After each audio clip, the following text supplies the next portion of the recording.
November 11, 2020న చెన్నైలోని సావుకార్ పేట్ కాలనీలోని ఒక ఇంటి ముందు 2 కార్లు ఆగాయి.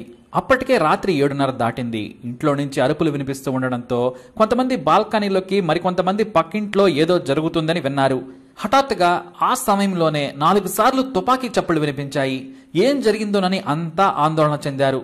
కాలుపుల చప్పుడు వినిపించిన నిమిషంలోనే ఒక మహిళ, 4 వ్యక్తులు కిందకి వచ్చి 2 కార్లలో వేగంగా వెళ్లిపోయారు. ఏదో జరగకూడనిది జరిగిందని భావించారు. ఇక ఆ ఇల్లు రాజస్థాన్ నుంచి చెన్నై వచ్చి సెటిల్ అయిన దిలీప్ దలీల్ చంద్ది. వెంటనే దగ్గరలోని మరో ఇంట్లో ఉంటున్న అతని కూతురుకు ఫోన్ చేసి దిలీప్ స్నేహితుడు సమాచారం ఇచ్చాడు. లోపల నుంచి తుపాకీ చప్పుళ్లు వినిపించాయి. మీ వదిన, ఆమె అన్నలు కార్లలో స్పీడ్గా వెళ్లారు, నువ్వు వచ్చి చూడమని చెప్పాడు. వెంటనే 10 నిమిషాల్లో దిలీప్ చంద్ కూతురు పింకీ తండ్రి దగ్గరకు వచ్చింది. ఈ ఘటనలు కూడా ఇళ్లలో నుంచి చూస్తూ ఉన్నారు జనాలు.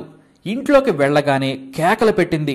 ఏం జరిగిందోనని రాజస్థాన్కు చెందిన మరో వ్యక్తి ఆమె దగ్గరికి వెళ్లాడు.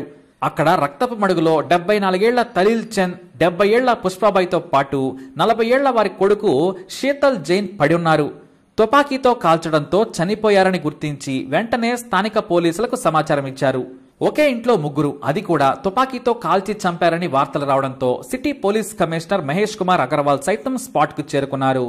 అరగంటలో నిందితుల కార్లను గుర్తించారు. కానీ రాత్రి 9:30 తమిళనాడు సరిహద్దు దాటి ఏపీలోకి వెళ్లినట్లు సీసీటీవీ కెమెరాల ద్వారా తెలుసుకుని వేట మొదలు పెట్టారు. నిందితులను పట్టుకునేందుకు 5 ప్రత్యేక టీంలను ఏర్పాటు చేశారు. అయితే హత్యకు పాల్పడింది స్వయంగా శీతల్ జైన్ భార్య జయమాల అని స్థానికులు పోలీసులకు చెప్పారు. ఎందుకంటే ఆమె ఇక్కడే కొన్నాళ్ల పాటు ఉండి వెళ్ళింది. అక్కడే ఉంటున్న పూణేకి చెందిన వారు ఆమెను గుర్తించారు. తమకు ఆమెతో పరిచయం ఉందని, జయమాల కూడా కారులో కూర్చొని వేగంగా వెళ్లిందని చెప్పారు. దీంతో తమిళనాడు పోలీసులు ఏపీ పోలీసులకు సమాచారం ఇచ్చి వెతికారు. కానీ 5 రోజుల వరకు దొరకలేదు. 5వ రోజు జయమాల గ్రామానికి వెళ్లే దారిలో పోలీసుల టీం ఒక కాపు కాసింది. సరిగ్గా మహారాష్ట్ర సోలాపూర్ హైవేపై 2 కార్లు వేగంగా వెళ్తున్నట్లు గుర్తించారు పోలీసులు. వెంటనే చేజ్ చేయటం మొదలుపెట్టారు. పోలీసులను గమనించగానే హైవే మీద నుంచి చిన్న రోడ్లోకి వెళ్లారు. ఆ తర్వాత పోలీసులకు ఆ కార్లు కనిపించలేదు. ఎటు వెళ్లాలా కూడా తెలియలేదు, ఎటు వెళ్లాయా కూడా చూడలేదు. చెన్నై పోలీసులకు ఆ ప్రాంతం కొత్త కావడంతో వెంటనే సోలాపూర్ జిల్లా ఎస్పీకి సమాచారం అందించారు.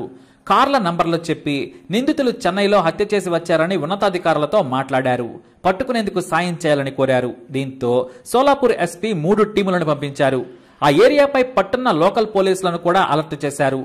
రాత్రి 9 నుంచి రోడ్ల మీద పోలీసులు నిమిషం కూడా ఆలస్యం చేయకుండా వెతికారు. అయితే ఎటు నుంచి వెళ్లినా సోలాపూర్ హైవేపై 4 టోల్ గేట్ల దగ్గరకు రావాల్సిందే. దీంతో మఫ్తీలో ఉన్న పోలీసులు ఆయుధాలతో సహా 2 కార్ల కోసం సిద్ధంగా ఉన్నారు. ఎందుకంటే నిందితుల దగ్గర మారణాయుధాలు ఉన్నాయని చెన్నై పోలీసులు ముందుగానే సమాచారం ఇచ్చేశారు. రాత్రి 2 గంటల దాటిన తర్వాత సోలాపూర్ పోలీసులు ఊహించినట్టుగానే ఒక టోల్ గేట్ దగ్గరకు 2 కార్లు వేగంగా వచ్చాయి. అయితే 2 కార్లు వేరువేరు లైన్లలో ఒకేసారి వచ్చాయి.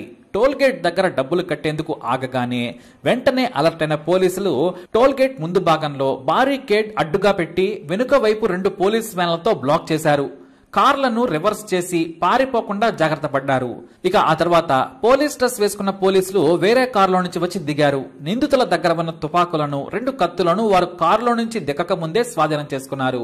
ఆ తర్వాత కార్ కీస్ ను లాక్కొని జాయింట్ గా బేడీలు వేసి స్థానిక పోలీస్ స్టేషన్లకు తరలించారు. ఆ విషయాన్ని తమిళనాడు పోలీసులకు చెప్పి వారిని అరగంటలో అప్పగించారు. నిందితులను తీసుకెళ్తున్నట్లుగా తమిళనాడు పోలీసులతో సంతకాలు చేయించుకుని పంపించారు.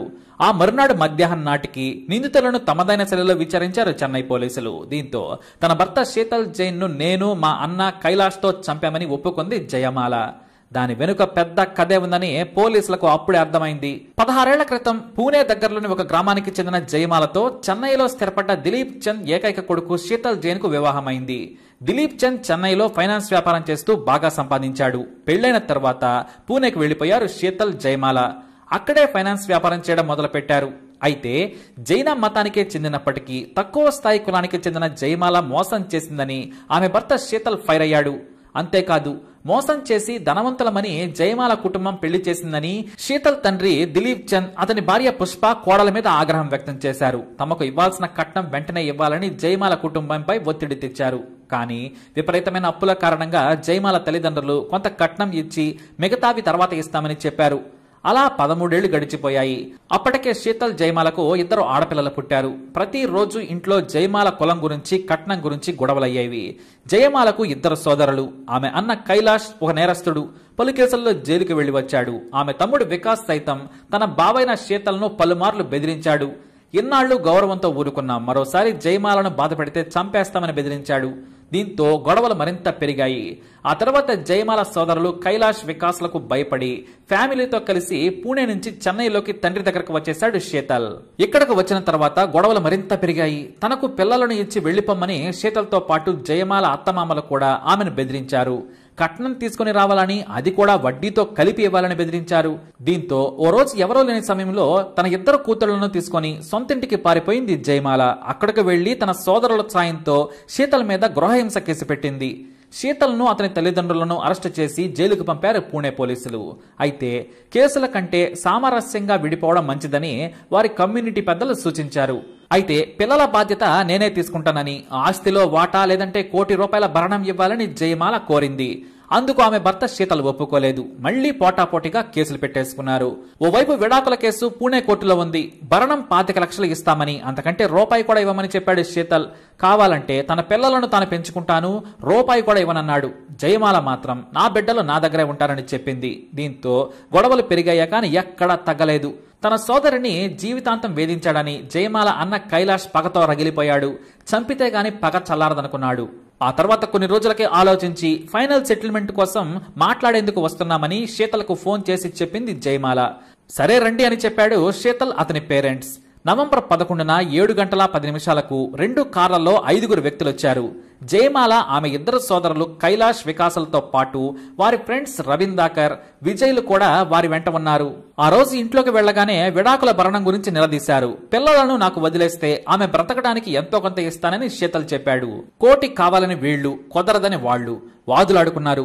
అసలే పగతో రగిలిపోతున్న కైలాష్, వికాసులు 2 తుపాకులు తీసి దగ్గర నుంచి దిలీప్ చంద్, పుష్పాబాయిలను నుదుటిపై కాల్చి చంపారు. ఆ తర్వాత వికాస్ తన బావ శీతల్ను 2 సార్లు కాల్చి హత్య చేశాడు. వెంటనే నిమిషం కూడా ఆలస్యం చేయకుండా కిందకి దిగి కారులో పారిపోయారు. అలా విడాకుల పంచాయతీ హత్యలకు దారితీసింది. అయితే అదృష్టం ఏమిటంటే శీతల్ జైన్ సోదరి పింకీ ఆ సమయంలో ఇంట్లో లేకపోవడంతో ప్రాణాలతో బయటపడింది. లేదంటే ఆమెను కూడా చంపేవాళ్ళమని ఒప్పుకున్నాడు కైలాష్. తన సోదరి జయమాలకు, భర్తకు జరిగిన గొడవల్లో ఆమెకు సైతం వాటా ఉందని చెప్పారు. ప్రతీకారం కోసమే చంపామని కైలాష్ ఒప్పుకున్నాడు. అలా చెన్నై షావుకార్పేట్ ట్రిపుల్ మర్డర్ కేసును ఛేదించారు పోలీసులు. మరి ఓర్పు పట్టలేక భర్తకే స్కెచ్ గీసి ప్లాన్ చేసి చంపేసింది జయమాల. మరి ఆమె చేసిన పనికి మీ అభిప్రాయాన్ని కమెంట్ ద్వారా తెలియజేయండి. అలాగే ఇలాంటి ఇన్ఫర్మేషన్స్ కోసం ఈ వీడియోని లైక్ చేయండి, షేర్ చేయండి, మా ఛానల్ని సబ్స్క్రైబ్ చేసుకోండి.